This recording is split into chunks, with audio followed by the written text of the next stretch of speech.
যে যেখান থেকে দেখছেন আমার প্রিয় প্রিয় আপু এবং ভাইয়ারা, সবাইকে আসসালামু আলাইকুম। কেমন আছেন সবাই? আজকে সকালের নাস্তা কি দিয়ে করব, কি করব সেটা শেয়ার করব আপনাদের সঙ্গে।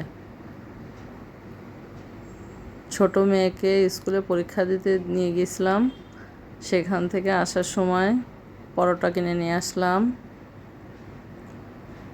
আর বাসায় গতকালকে মুরগি রান্না করছিলাম, সেটা ছিল, সেটা দিয়ে আর খেজুর মিষ্টি কিনে নিয়ে আসছি। আর পরোটা সবাই খাবে না, আপনার ভাইয়া পরোটা খেলে গ্যাস ফর্ম করে, এই জন্য সে পরোটা খাবে না। তার জন্য ভাত রান্না করলাম, আলু ভর্তা, ডাল ভর্তা, ডিম ভাজি, এগুলা দিয়েই সকালে নাস্তা করব। এই যে খেজুর মিষ্টি কিনে নিয়ে এসেছি। খেজুর মিষ্টিটা আমার খুব পছন্দ, বাচ্চারাও খুব পছন্দ করে। এই যে মুরগির মাংসটা,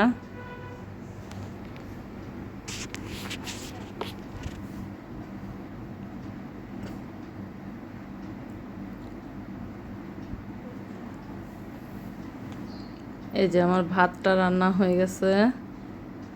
আমরা গ্রামের থেকে চাল আসে, সেই চাল দিয়ে আমরা ভাত রান্না করে খাই। আলু ভর্তা হয়ে গেছে, ডাল ভর্তা হয়ে গেছে। এবার শুকনো মরিচ ভেজে নিলাম, বাটনাতে এবার দিয়ে দেব। শুকনো মরিচটা গুঁড়ো করে নেব। এই বাটনাটা আমার কাছে খুবই উপকারী মনে হয়। মানে মরিচ হাত দিয়ে মাখাতে গেলে হাতে খুব ঝাল লাগে, কিন্তু এই বাটনা দিয়ে বাটলে, মানে মরিচটা মাখালে একটুও হাত লাগানো লাগে না, এবং ভর্তাগুলো হাত না লাগাই করা যায়। এর মধ্যে সরিষার তেল দিয়ে দেব, তারপরে পেঁয়াজ দিয়ে দেব। আমার ভিডিওটি যদি আপনাদের ভালো লেগে থাকে তাহলে সাবস্ক্রাইব করে দেবেন, আর লাইক, কমেন্ট, শেয়ার করবেন। আর আমার রান্না আপনাদের কেমন লাগে অবশ্যই কমেন্টস বক্সে জানাবেন।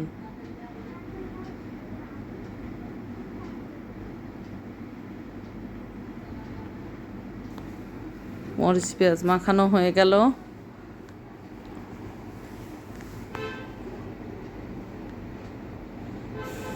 কিছুটা উঠিয়ে রাখছি, আর ডাল ভর্তার জন্য একটু রাখলাম।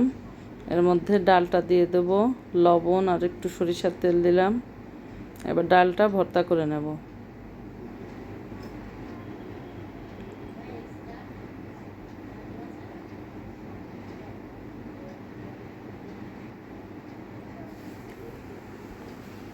হয়ে গেল ডাল ভর্তা।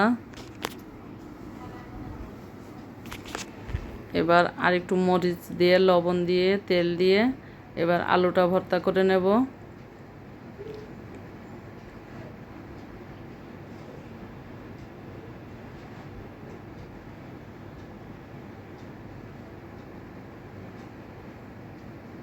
আলুটাও খুব সুন্দর ভর্তা হয়ে যায়, একটুও দলা দলা থাকে না।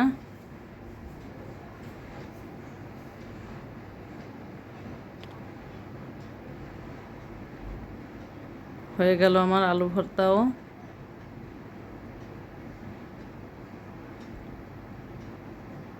আর এই যে বাটনাতে আপনারা যে খোঁচা খোঁচা আছে যে দাগ দেওয়া, ওইটা আপনার একটা ব্রাশ দিয়ে ডলা দিলেই পরিষ্কার হয়ে যায়। হয়ে গেল ডাল ভর্তা, আলু ভর্তা। এবার ডিমটা ভেজে নিয়ে আসলাম। শুকনো মরিচ মাখানো।